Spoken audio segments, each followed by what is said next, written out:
Iran ఇజ్రాయెల్పై దాడి చేసింది. కాదు, ఇజ్రాయెల్ అనుకున్నదే చేసింది. ఇరాన్ను యుద్ధంలోకి లాగింది. ఇక ఇరాన్కు తప్పనిసరి పరిస్థితి, యుద్ధం చేయలేకున్నా కూడా చేయాల్సిన పరిస్థితి. హిజ్బుల్లా అగ్రనేత హత్యతో పాటు తమ మిలిటరీ కమాండర్ నుంచి లెబనాన్లోని ఇరాన్ రాయబారిని పేజర్తో గాయపరిచినందుకు ప్రతీకార దాడులు మొదలుపెట్టింది. అది కూడా మా దళాలు లెబనాన్లో అడుగుపెట్టాయి. ఇక గ్రౌండ్ ఆపరేషన్ చేస్తామని ప్రకటించిన 2 గంటల్లోనే ఇరాన్ మెరుపు దాడులు మొదలుపెట్టింది. ఎంతలా అంటే మొదటి విడతలో ఒకేసారి 100 మిసైళ్లతో ఇజ్రాయెల్లోని మిలిటరీ బేస్ టార్గెట్ చేసింది. ఎందుకంటే అక్కడ అమెరికా నుంచి కొన్నవి మాత్రమే కాదు, స్వయంగా తయారు చేసుకున్న అత్యాధునిక జెట్ ఫైటర్లు ఉన్నాయి. వాటిలో F-15, F-16 తో పాటు స్టెల్త్ బాంబర్లు ఉన్నాయి. వాటిని ధ్వంసం చేయడమే లక్ష్యంగా దాడులు మొదలుపెట్టింది ఇరాన్. ఆ తర్వాత ఒకేసారి రెండవ విడతలో 400 క్షిపణులను ఇజ్రాయెల్లోని కీలక నగరమైన ఫైనాన్షియల్ సిటీగా పిలువబడే టెల్ అవీవ్ పై ప్రయోగించింది. రాత్రి మొత్తం ఇజ్రాయెల్ ఆకాశంలో దీపావళి టపాసుల మాదిరిగా గాల్లో పేలుళ్లు కనిపించాయి. జనం భయభ్రాంతులకు గురయ్యారు. మొత్తం 1400 చోట్ల సైరన్లు మోగాయి. సైరన్లు మోగగానే ఇజ్రాయెల్ ప్రజలు బంకర్లలో దాక్కున్నారు. అయితే టెల్ అవీవ్ను చాలా మిసైల్స్ తాకినట్లు తెలుస్తోంది. దాదాపుగా ఇజ్రాయెల్ ఐరన్ డోమ్ అడ్డుకున్నా కూడా కొన్ని బ్యాలిస్టిక్ మిసైల్స్ టెల్ అవీవ్లోని బిల్డింగులపై పడ్డాయని తెలుస్తుంది. కానీ ఆ సమాచారాన్ని ఇజ్రాయెల్ మాత్రం బయటకు చెప్పడం లేదు. తాము శత్రువును చావు దెబ్బ కొట్టాం, మళ్లీ ప్రతిదాడి చేస్తే ఇంతకు 1000 రెట్లు దాడి చేస్తామని ఇరాన్ రెవల్యూషనరీ గార్డ్స్ హెచ్చరించింది. అయితే ఐడిఎఫ్ మాత్రం మేము 180 మిసైల్స్ ను ఇరాన్ వైపు నుంచి వస్తుండగా గుర్తించాం, వాటిని కూల్చేశామని ప్రకటించింది. కానీ ఇజ్రాయెల్లో పరిస్థితి దారుణంగా ఉందని అర్థమవుతోంది. ప్రజలు భయభ్రాంతులతో అండర్ గ్రౌండ్ టనెల్స్ లో బిక్కుబిక్కుమంటూ దాక్కున్నారు. మరోవైపు టెహ్రాన్ ఎయిర్పోర్ట్ ను మూసేసింది ఇరాన్. తమ దేశంలోకి విమానాలు రాకపోవడం మంచిదని అన్ని దేశాలకు సమాచారం ఇచ్చింది. దీంతో భారీ యుద్ధం వైపు ఏర్పాట్లు చేసుకున్నట్లు తెలిపింది. ముందు ఇరాన్ తమపై దాడి చేస్తే తడాకా చూపిస్తామని ఇజ్రాయెల్ ప్రధాని నెతన్యాహు ప్రకటించారు. అందుకు బదులుగా ప్రతీకారంతో ఇరాన్ మరోసారి మెరుపు దాడులు చేసింది. అయితే ఇప్పటికే పశ్చిమాసియా బగ్గుమంటోంది. ఈ యుద్ధం ఎలా పెద్దదవుతుందనే దానిపై ఇజ్రాయెల్ తదుపరి యాక్షన్ పైనే ఆధారపడి ఉంటుంది. ప్రధాని నెతన్యాహు మాత్రం ఇరాన్ తప్పు చేసింది, మీరు ఎన్ని మిసైల్స్ వేసినా మమ్మల్ని ఏమీ చేయలేవు, అది విఫల ప్రయోగం తప్పితే ఏమీ ఉండదు, కానీ మేము దాడి చేస్తే మాత్రం ఇరాన్ రూపురేఖలు మారిపోతాయని హెచ్చరించారు.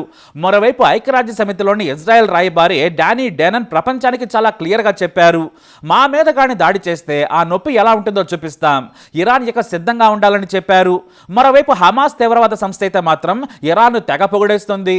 ఇన్నాళ్లకు ఇరాన్ హీరోలా పోరాడింది, శత్రువు మీద నిప్పుల వర్షం కురిపించిందని పొగడతలతో ముంచెత్తుతోంది. అయితే ఇజ్రాయెల్ దాడి ఏంటనే దానిపైనే అసలు యుద్ధం మొదలైంది. ఏకంగా ఇజ్రాయెల్ ప్రధాని మంత్రులు ఓ రహస్య ప్రాంతంలోని బంకర్లో సమావేశమయ్యారు. సెక్యూరిటీ కేబినెట్ మీటింగ్ లో ఇరాన్పై విరుచుకుపడ్డ నెతన్యాహు ఎలా చావు దెబ్బ కొట్టాలనే దానిపై చర్చించారు. భవిష్యత్తులో ఇరాన్ మరోవైపు చూడకుండా కీలకమైన ఇరాన్ స్థావరాలను నాశనం చేయాలి, ఆ తర్వాత ఇరాన్ అగ్రనేతలను చంపాలనే ప్లాన్ లో ఉన్నట్లు వార్తలు వస్తున్నాయి. అయితే ఈ యుద్ధంలో ఇరాన్పై ఇజ్రాయెల్ సొంతంగా విజయమైతే సాధించలేదు. నిజంగా ఇరాన్ మీద గెలవాలంటే అమెరికా సాయం తప్పనిసరి. అందుకే అమెరికాతో చర్చించిన నెతన్యాహు ఇక రంగంలోకి మీరు దిగాల్సిన సమయం వచ్చిందని కోరారు. వెంటనే అమెరికా అధ్యక్షుడు జో బైడెన్ ప్రెస్ మీట్ లో అసలు విషయం చెప్పారు, మేము ఇజ్రాయెల్కు మద్దతుగా ఉంటాం, ఇజ్రాయెల్ రక్షణ కోసం ఎంతవరకైనా వెళ్తామని తేల్చి చెప్పేశారు. తనను తాను రక్షించుకునే హక్కు ఇజ్రాయెల్కు ఉంది, ఇరాన్కు తగిన బుద్ధి చెబుదామని వార్నింగ్ ఇచ్చారు. మరోవైపు అధ్యక్ష బరిలో ఉన్న ఉపాధ్యక్షురాలు కూడా ఇరాన్ తప్పుడు పనులకు బుద్ధి చెబుతామని White House national security meeting లో చెప్పారు. అయితే వందల కొద్దీ ఇరాన్ నుంచి వచ్చిన మిసైల్స్ ను తాము ఇజ్రాయెల్ భూభాగంలో పడకుండా అడ్డుకున్నామని పెంటగాన్ ప్రకటించింది. అంతేకాదు ఇజ్రాయెల్ సరిహద్దుకు అమెరికా బలాలు చేరాయి. యుద్ధ విమానాలతో కూడిన భారీ షిప్పులు, ఆయుధాలతో అమెరికా గత 2 నెలల నుంచి సిద్ధంగా ఉంది. ఇరాన్ మొదట యుద్ధం మొదలు పెట్టగానే పరిస్థితులను బట్టి ఇరాన్ పై బాంబుల మోత మోగించాలనే పట్టుదలతో ఉంది అమెరికా. ఇక అమెరికా రంగంలోకి దిగితే హాలీవుడ్ సినిమాల్లో చూపించిన వార్ ఫైట్స్ కంటే 100 రెట్ల వేగంతో దాడులు చేస్తుంది అనడంలో సందేహం లేదు. ఎందుకంటే F-35 lightning II fighter jet పెను విధ్వంసాన్ని సృష్టించగలదు. మెరుపు వేగంతో శత్రువుకు దొరకకుండా శత్రు స్థావరాలను క్రష్ చేసేస్తుంది. దీనికి తోడు లాక్హీడ్ మార్టిన్ F-22 కూడా తోడైతే ఇరాన్ కాదు కదా, ప్రపంచంలోని ఏ యుద్ధ విమానాలు కూడా వీటిని అడ్డుకోలేవు, కోల్చలేవు, కర్మకాలి పైలట్ మిస్టేక్ చేస్తే తప్ప. ఎందుకంటే మిసైల్స్ ఎటు నుంచి వచ్చినా సరే ఇంటర్సెప్ట్ చేస్తూ తనకు తానుగా దిశ మార్చగలదు. అసలు దీన్ని తట్టుకునే శక్తే కాదు, కనీసం ఎదురుగా ఫోటో కోసం నిలబడే యుద్ధ విమానం ఇరాన్ దగ్గర లేదు. కాబట్టి వార్ వన్ సైడ్ అయిపోతుంది. కానీ ఇరాన్ ఆకాశంలోకి వెళ్లి దాడులు చేయాలని అమెరికా భావిస్తేనే వార్ వన్ సైడ్ అవుతుంది.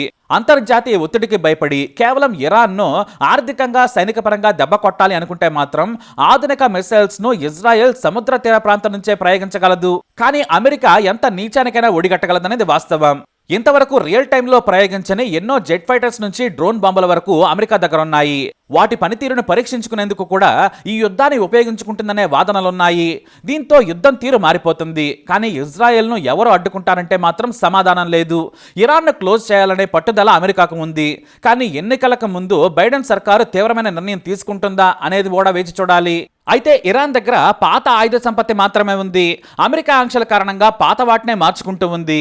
ఇప్పటికీ రష్యా ఇచ్చిన మిరాజ్ F-1 సుఖోయ్ 24తో పాటు మెక్డానల్డ్ డగ్లస్, హోసిక్, MiG-29 లాంటి పాతకాల యుద్ధ విమానాలున్నాయి. వీటితో అమెరికాను ఇజ్రాయెల్తో యుద్ధం చేయడం అంటే తమకు తాము గొయ్యిలో పడ్డమే. కానీ హ్యూమన్ మిలిటరీ పవర్ ఇజ్రాయెల్ కంటే 100 రెట్లు ఎక్కువ ఉంది. అందుకే ప్రపంచంలో శక్తివంతమైన మిలిటరీలో ఇరాన్ 14వ స్థానంలో ఉండగా ఇజ్రాయెల్ 17వ స్థానంలో ఉంది. అయితే భౌగోళిక పరిస్థితులు రెండు దేశాలను కాపాడుతున్నాయని చెప్పొచ్చు.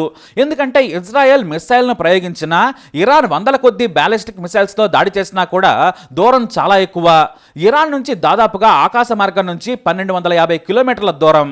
గత రాత్రి ప్రయోగించిన మిస్సైల్ ఇరాన్లో ప్రయోగిస్తే టెల్ అవీవ్ చేరుకోవడానికి 12 నిమిషాలు పట్టింది.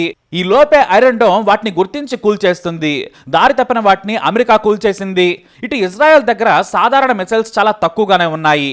దాడి చేస్తే డైరెక్ట్గా టెహరాన్నే కొట్టాలి. కానీ సామాన్య ప్రజల మీద దాడి చేస్తే అంతర్జాతీయ సమాజం ఊరుకోదు. మిలిటరీ స్థావరాలపై మాత్రమే దాడి చేస్తే పెద్దగా ఉపయోగం ఉండదు. ఎందుకంటే యుద్ధ సమయంలో ఏ దేశం కూడా ప్రపంచానికి తెలిసిన ఆర్మీ బేస్లను ఉపయోగించదు. ఇరాన్ దాడి చేయాలన్న ఇజ్రాయెల్ను చావు దెబ్బ కొట్టి నాశనం చేయాలంటే దగ్గరి దారి ఇరాక్ మాత్రమే. కేవలం 395 కిలోమీటర్ల దూరం మాత్రమే. యమన్ తమ బేస్ నుంచి వాడుకొని దాడి చేయమని ఓపెన్ ఆఫర్ ఇచ్చింది. కానీ తమ కంటే కూడా యమన్ నుంచి 1650 కిలోమీటర్ల మిసైల్స్ ప్రయాణం చేయాలి. కాబట్టి ఇదంతా అయ్యే పని కాదు. ఇక ఇరాన్ ఇజ్రాయెల్ను తునాతునకలు చేయాలంటే ఒకేసారి 10 లక్షల మంది తమ సైన్యంతో గ్రౌండ్ ద్వారా ఆపరేషన్ చేయటమే. అయితే ఇజ్రాయెల్ ఆర్మీ యాక్టివ్ సైన్యం మాత్రం కేవలం 2 లక్షలే. రిజర్వ్ దళాలు, శిక్షణ పొందిన సామాన్య పౌరులను కలుపుకుంటే 5 లక్షల మంది ఉంటారు. ఈ లెక్కన ఇజ్రాయెల్ ఏమాత్రం ఇరాన్ ముందు నిలబడలేదు. కానీ లెబనాన్కు, ఇరాక్కు దళాలను పంపించడం అసలు సేఫే కాదు. ఎందుకంటే అమెరికా అక్కడ పొంచి ఉంది. డ్రోన్లతో కాచుకొని కూర్చుంది. ఎక్కడో అమెరికాలోని పెంటగాన్లో కూర్చొని ఇజ్రాయెల్ ఎయిర్ బేస్ నుంచి ప్రయోగించి దాడులు చేస్తే పెను నష్టం తప్పదు. ఇరాన్ దళాలను లెబనాన్, ఇరాక్లోకి పంపిస్తే రిస్క్ చేసినట్టే. అందుకే ఆకాశంలోనే ఇజ్రాయెల్ యుద్ధం చేయాలి. ఎవరు గెలిస్తే వారిదే విజయం. అమెరికాను పక్కకు పెడితే ఇజ్రాయెల్ సొంతంగా తయారు చేసుకున్న కొన్న ఫైటర్స్ మొత్తం 661. ఇరాన్ దగ్గర పాతవి కొన్నవి కలిపి 551. కానీ ఇవన్నీ పాత మోడల్సే. మిగ్ యుద్ధ విమానాలు తప్ప మిగతావన్నీ కూడా 1990లో రష్యా నుంచి కొన్నవే. అందుకే వాటిని ఆధునీకరించేందుకు రష్యా సాయం తీసుకుంటోంది ఇరాన్. అయితే ఎవరు శక్తివంతులు, ఎవరు తక్కువ అనేది పక్కన పెడితే యుద్ధం తీవ్ర నష్టం కలిగిస్తుంది. ప్రపంచవ్యాప్తంగా నిత్యావసర ధరలు పెరుగుతాయి. చివరకు మన దగ్గర కూడా పెట్రోల్, డీజిల్ రేట్లు పెరిగే ఛాన్స్ ఉంది. క్రూడ్ ఆయిల్ ధర తగ్గినప్పుడు తగ్గించని మోడీ సర్కారు పెరగగానే మాత్రం ప్రజలపై భారం వేస్తుంది. ఉక్రెయిన్ యుద్ధం కారణంగానే ఆయిల్ రేట్ల నుంచి ఇతర రసాయనాల ధరలు కూడా పెరిగిపోయాయి. యుద్ధం తీవ్రత అనేది ఇజ్రాయెల్ తీసుకునే నిర్ణయంపై ఆధారపడి ఉంటుంది. ఇజ్రాయెల్ గెలుపు కూడా అమెరికా ఇచ్చే సాయంపైనే ఆధారపడి ఉంటుంది. అమెరికాకు ఇరాన్లోని మతతత్వ నాయకత్వాన్ని తొలగించాలనే కసితో ఉంది. నిజంగా ఇరాన్లో ప్రజాస్వామ్య మతం ఆధారంగా పాలన చేయకుండా చేయాలని భావిస్తే మాత్రం ఇరాన్ భూభాగంలోకి అమెరికా జెట్ ఫైటర్స్, డ్రోన్స్ వెళతాయి. అదే జరిగితే మాత్రం మూడో ప్రపంచ యుద్ధానికి దారితీయొచ్చు. ఎందుకంటే Syria, Lebanon, Jordan, Egypt, Turkey లాంటి అరబ్ దేశాలు కూడా ఇరాన్కు అండగా ఉంటామని ముందే ప్రకటించాయి. దీంతో అమెరికా అనవసరమైన పెనుముప్పును ప్రపంచానికి అంటిస్తుందా లేదా అనేది తేలిపోనుంది. ఇరాన్ వర్సెస్ ఇజ్రాయెల్ ఈ వీడియో అప్డేట్స్ కోసం మై ఛానల్ ఫాలో అవ్వండి.